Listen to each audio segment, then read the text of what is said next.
Yo, what's up guys? Welcome back to the channel, and today I'm gonna show you how to apply for a Klover credit builder loan.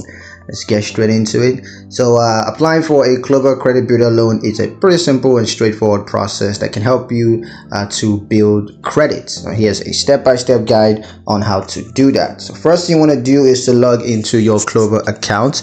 You can log into your account on the website, or you could do that on the mobile app. And once you're logged into your account, you want to click on credit builder, and then you want to select apply for credit builder loan. Now you want to enter your loan information, including of course the loan amount as well as the term, so if that's for whatever duration you have there.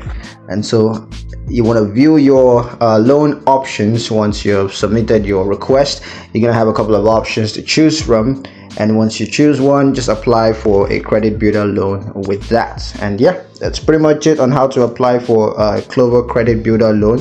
Hope you guys liked the video. Hope you found the information useful enough. If you did, like the video, comment down below, let me know what you thought. Share the video with your friends and subscribe to the channel if you haven't done that already, and I'll see you guys in the next one. Peace.